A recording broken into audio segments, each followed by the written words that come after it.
Okay, so we're live. Let's put some.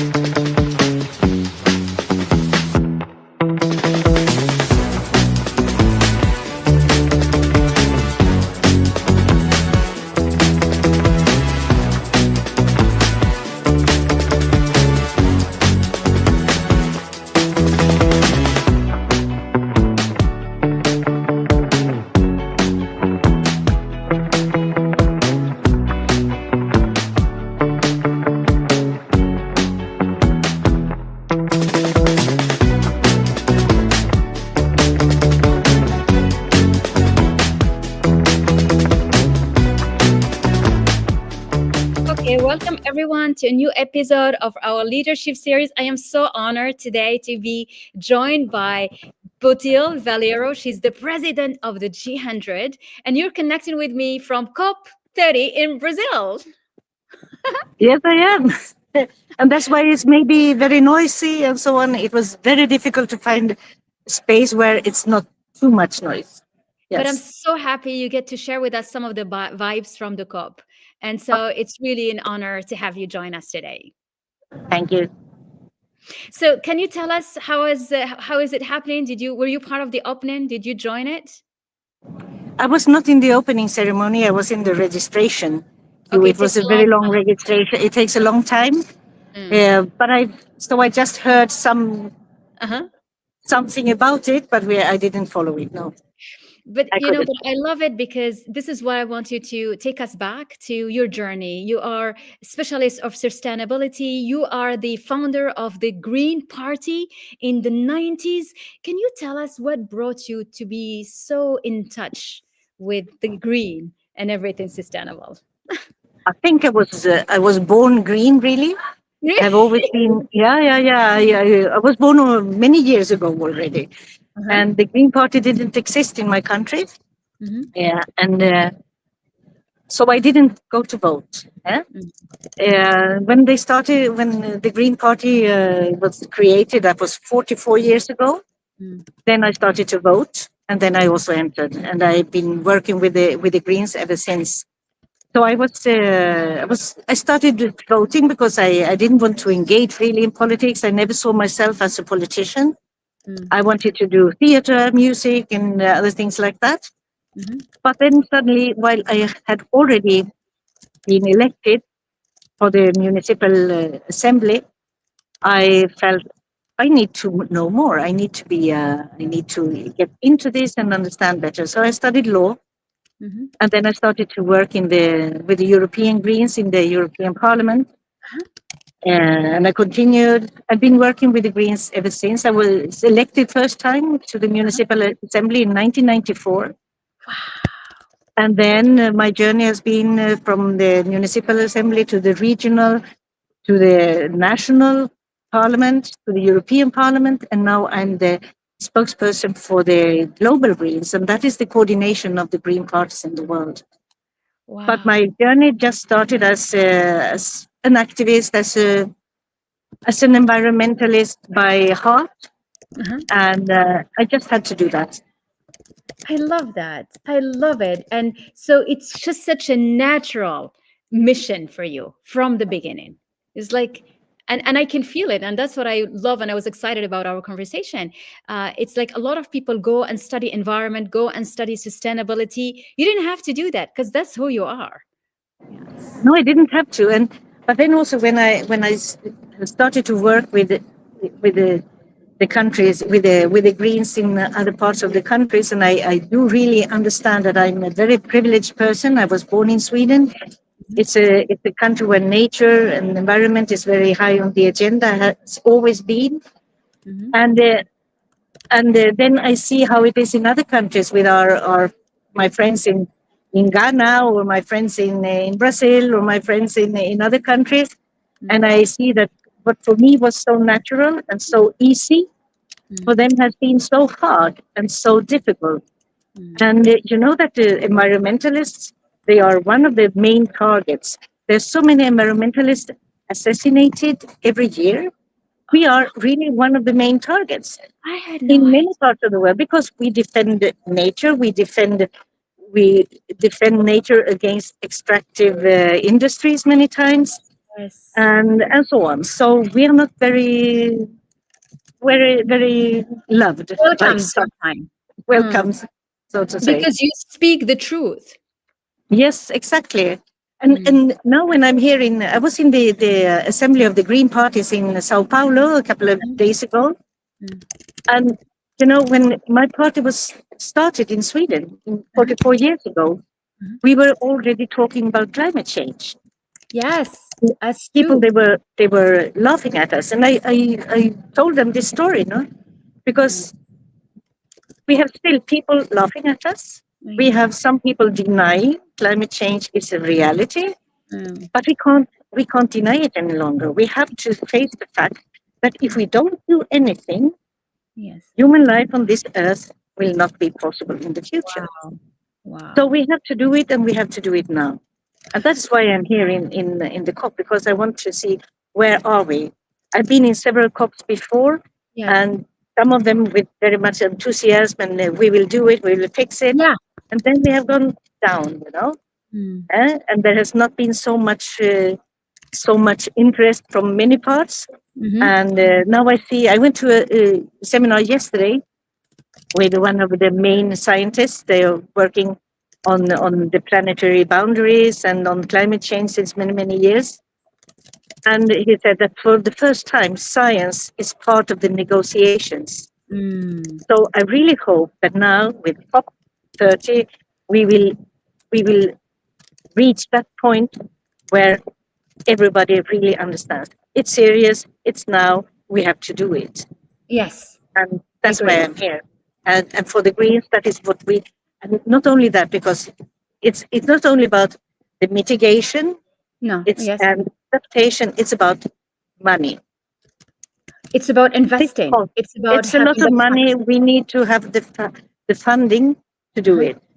In Yes. 2009, Uh-huh. there was a report from the UN Uh-huh. about climate change. This was the first time they said it's clear that human beings are in the or the how do you call it?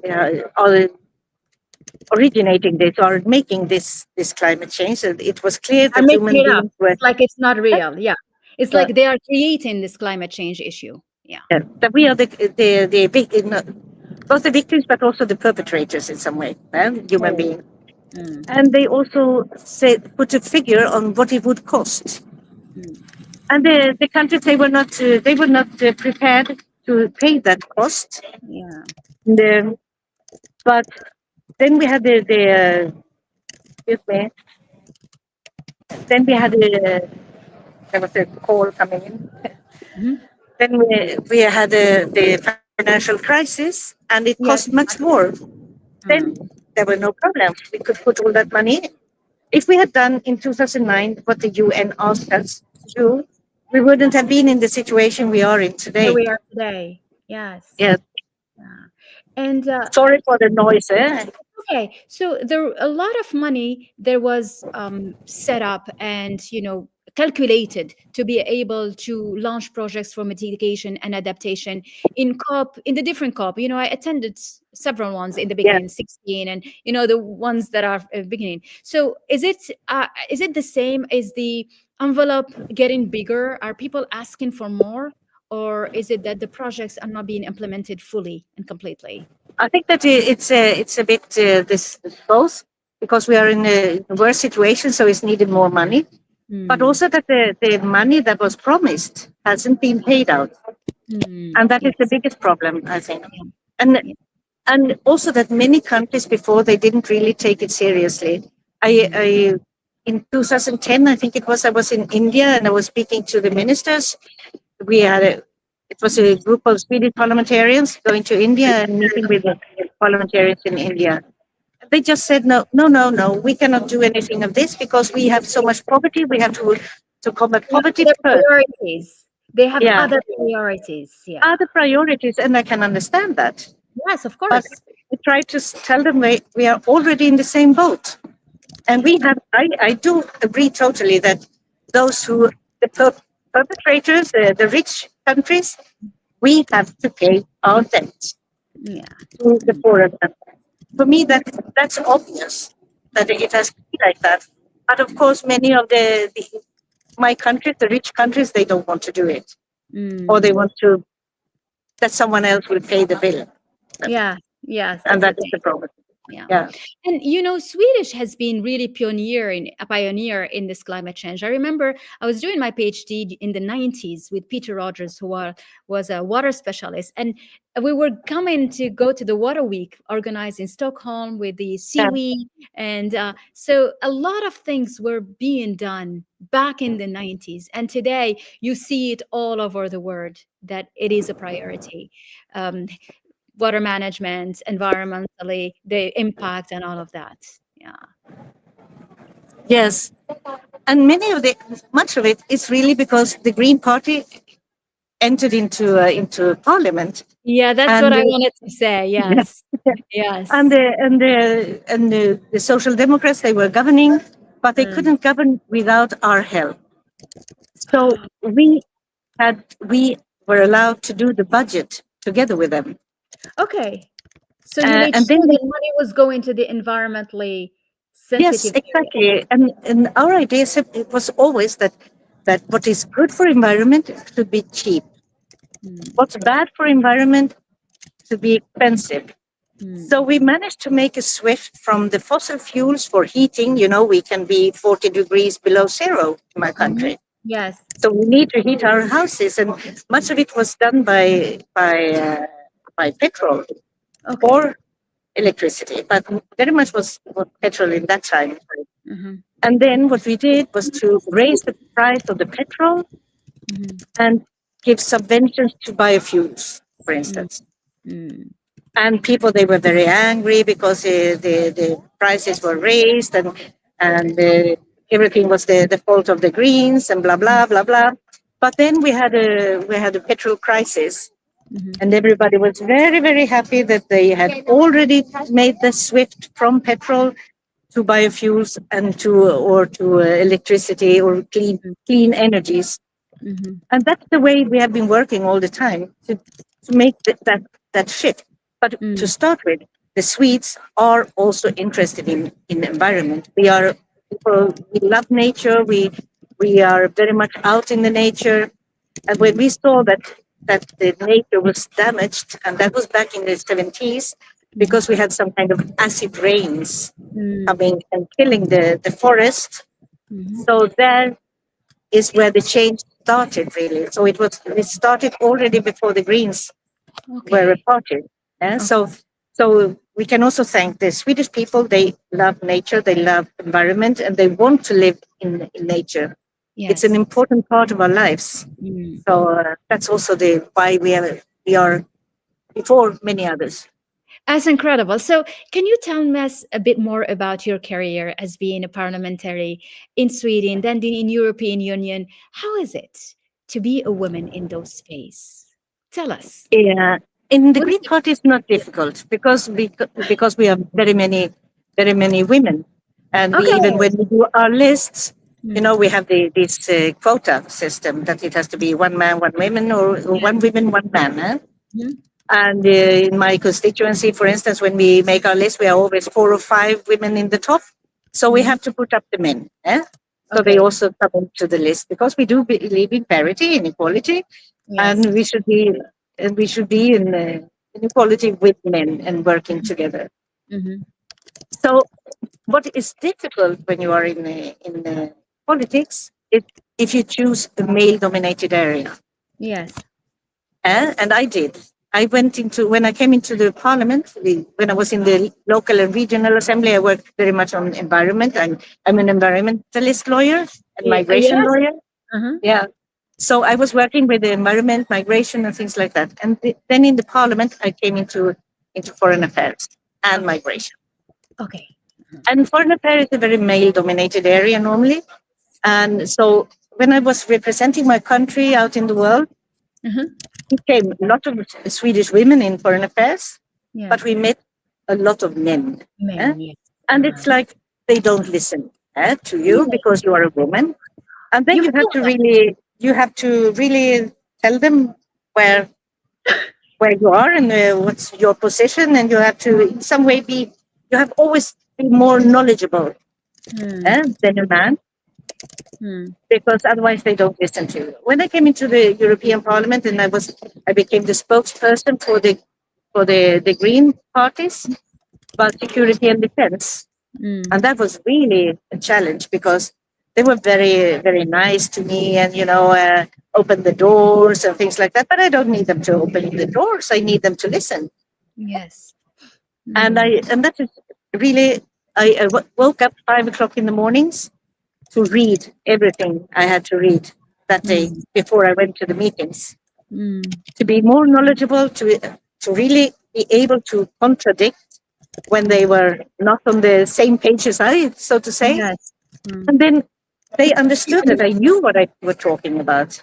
And then they started to listen. So in the first year, it was difficult. The second year, it was more easy, and all the time more and more easy. And finally, they also, when we went to some country somewhere, they put me in the front. And Ah, okay. when we had to complain about the country's human rights records or something You like were the that, first well, one. you did it. I was the first one. So, Hmm. but also as a green Yes. and as a woman, I do think that security is not only about the military security. So what Hmm. I wanted to have on the agenda was also the other parts of security, like Yes. the effects of climate change. That is Okay. the climate Yes. change is the biggest threat against Absolutely. humanity as a Yes. whole that we Yes. face in this moment. And there's a It lot took of migration due to climate change. A lot of. exactly, yeah, and with the fossil fuels Hmm. and with the effects and with the migration coming out of the climate change effects and so on. So it was really difficult to get one single session about climate change. Hmm. I managed in the end, Hmm. but it was really difficult. And all the other parts of security, as food security, energy security, Hmm. economic security, Yes. everything that has to do with safety for people, and that was discussed in the UN in 1994 and above. Hmm.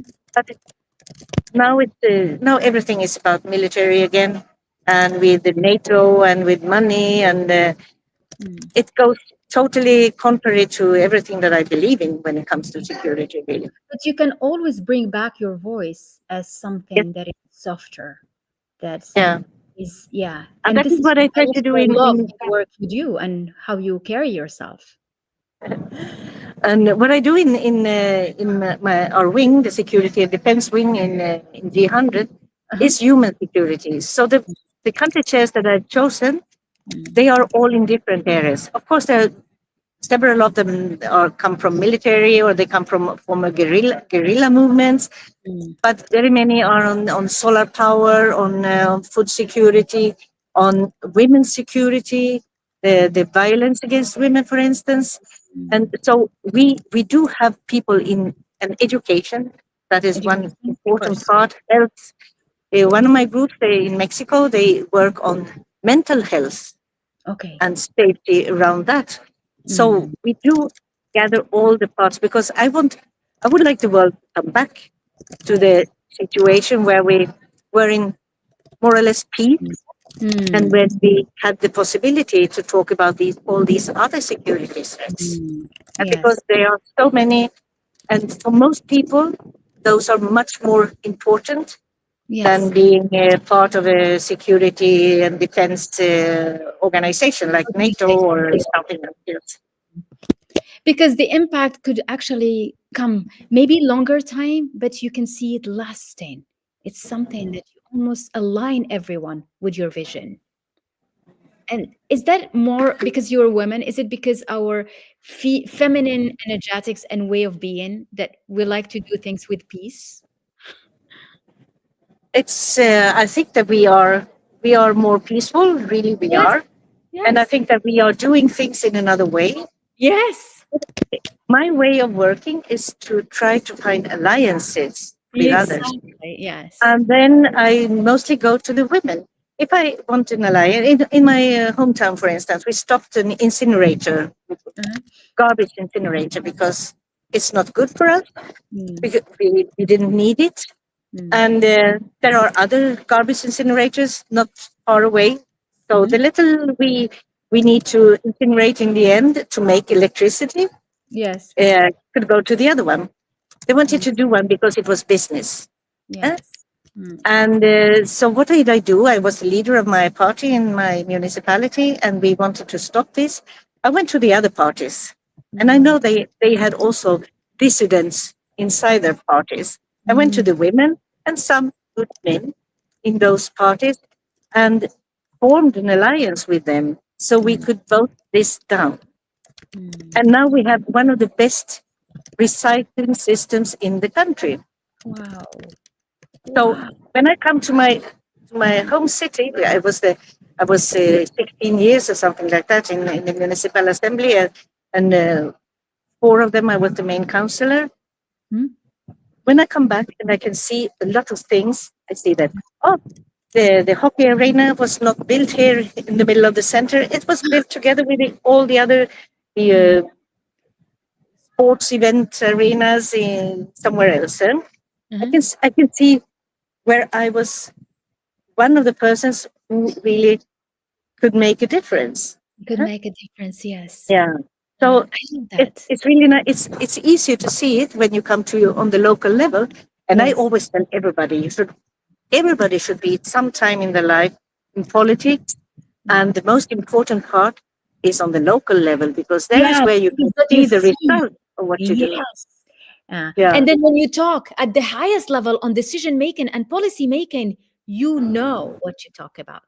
Yes, Real, exactly, real exactly. You have example. to do all the. I Yeah. think that it's a mistake when Uh-huh. people they say, "Oh, I want to be a politician," and they go directly You for say, I am. president. Eh? Yeah. Yeah. You have Uh, no experience. You have no I idea love that. what This is the politics best is advice. about. This is the Yeah, most beautiful advice. And I think for our young, everybody young listening to us, it's like go into the ground, do yeah, it, exactly. Learn learn. from the beginning. Yeah, Yeah, learn, and learn. then you can.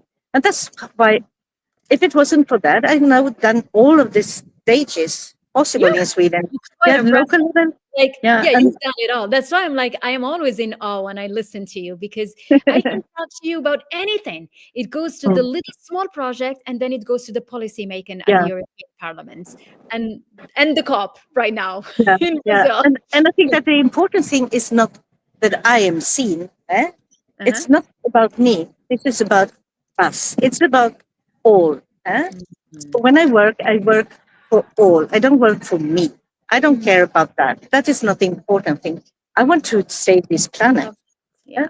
Mhm. That's my mission, and I Mm. can't do it alone. I have to do it with you and with you and with you and with Absolutely. you, with Absolutely. everybody. We have to do it together. So the only thing I can do is to try to convince Mm. other people that this Mm. is serious. That, Mm. well, or we have to work together. And for Mm. equality, for instance, Absolutely. we in the G100, I Yeah. think women as women, we do Mhm. agree upon around 80% of everything, and We that is really what we do. That mm. is what we work with in G100. We work with that 80%, and then we leave the 20% outside where we don't agree, and then everybody has their own opinion and they do And that's whatever they. true. And I like that because not everyone is aligned of this way of being. And not No, everyone is ready to share and to hold hands. Because no. people like to just have the spotlight all on themselves. And that's Yeah, it. exactly. Bam. That, Yeah. exactly. I can Yeah. understand it also when you are in the middle of your career and you are trying to get a. But I think for me it was never like that because I I didn't want to be a politician. Yeah. I'm a lawyer. I can step down whenever I want from That's politics. I always beautiful you said say that. like that.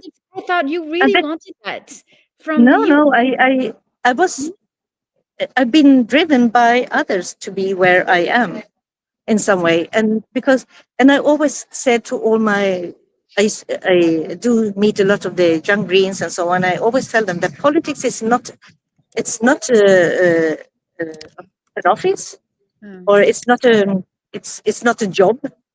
It's a Mm. vocation. Yes. If you are in politics, it's because you believe in something. It's not because you want a better job, a better salary, and so on. And I tell them you should have an education, you should have a profession so you can go back. Because the day you don't agree with your party, you Mm. should be able to go back. You should never depend on your party for your living. Yes. And I think that is very, very important. And I suppose it's more or less the same in other areas of Oh, yes, also absolutely. in business and everywhere. Everywhere. Always keep your independency and be yourself Mm. and believe in yourself and what you can do. And if you don't agree with your boss, Mm. bye bye. Just go and do something else. Don't stay. Yes, exactly. Don't stay just because I It, do understand that the money is important, and especially it if is. you're a single mother or have other preoccupations and so on. But I think really need to we need to take the power over our own life, yeah, Life. Yes. and And this don't is, let others decide for us. and I love that because you today, as a G100 president, and I want to salute Dr. Harbin, who is our founder, an incredible woman. And she put the trust on you. And we are so honored to be working together on this beautiful mission. I think, what is the voice that you want to carry, and you want this whole community to abide by? Can you For talk the G100 community, you say, us? I want With us to, your career and with your leadership, with everything you do, like, what can you bring to this? uh, Mm. I think that I can bring, or what I tried to bring at least, is to make us work more together. Eh? Yes. Okay. Not to be working in silos, but Mm. cross-wing work, because otherwise we end up in some way in this is my wing, this is my wing, this is Yeah, my that's wing, true. but we Yes. are 100 together. And I Yes. really want us to work together and to also grow on all levels, because it's very nice when we meet the G100 global chairs. It's fantastic. I love it. Really, I love it. Yes. And because there's no competence, it's we are just Feels friends, just good. It sisters. just feels easy. It feels good. Yeah. Yes, yeah. But I want our country chairs and regional chairs and town chairs and so on feel the same. Mm. So I want us to also grow on the ground and also include them more in this really sisterhood uh, community that we are. Because Mm. many of them they say we don't really know what to do, eh? Yes. And That's. that's what I want us as global chairs to be there more for them, Mhm. maybe, and to make them work together. Eh? I So like if we that. can work on the country level, Mhm. that's very, very good. So, and that is already happening now. Mm. Another thing that I wanted to do is to be more visible. We need to be more known, Mm. and that we can do, for instance, if and it's not very costly nor anything like that. If you have a visitor from another G100 country, Mhm. go and see the parliament, go and see business, go and see stakeholders, those who take the decisions. Tell them who we are and Mhm. where we are, where they can find us. Tell them we can coordinate with them. We can support in Mm. different ways because we have a huge network all Mm. around the world, Mm. and we are there. eh? Yeah. So I need us to be more visible and more known, and that can be made in very, very many ways. Ways. Yeah. Social media, we will Yeah, have, but that's what we do, and this is why I'm doing this leadership series, because yes, I exactly. love to have the voice be heard, and in different Yeah, ways, for different from yeah, different wings, from and your perspective today is just comes to reassure us that being leader of leaders, it takes appreciating everyone, and we are doing all of it together. yeah. And I love the way you representing it. It's just beautiful. And I think throughout your career, this is what you have been. And it's just such a joy always to listen to that and hear you saying that. It's beautiful, really. Thank you. I always ask my guests the same question, and I want to ask it for you. It's, what do you think? What does leadership means to you? How do you describe it? What does it mean when you say leader? Mm. Leadership for me is inclusion. Yes, Big I was ears, yes. smaller mouth. Can you repeat that? Leadership is inclusion and Big ears, you need big ears big and ears. a smaller mouth. Smaller. You need to listen. You Listen. need to listen more than you speak, maybe, because you need to know what the other ones want from you as a leader. Mm, Because if you don't listen to them, mm. you will you will do the wrong things. Yes. Very nice. I love that. That's beautiful. Mm, what a delight. Thank you so much. We feel like we've been part of COP30 with you. So thank you so much for taking us there. Yeah, I will report back to the whole group afterwards. Absolutely. We're looking forward to hearing about that. Thank you so much. This Yeah. has been such a delight. You know how much I love your work. I admire you for everything that you are. You are an incredible woman, an incredible leader. Thank you for paving the Thank way. you very much. And thank you for inviting me. Ah, thank you. Yeah. Thank you, everyone, Okay. for being with us. Thank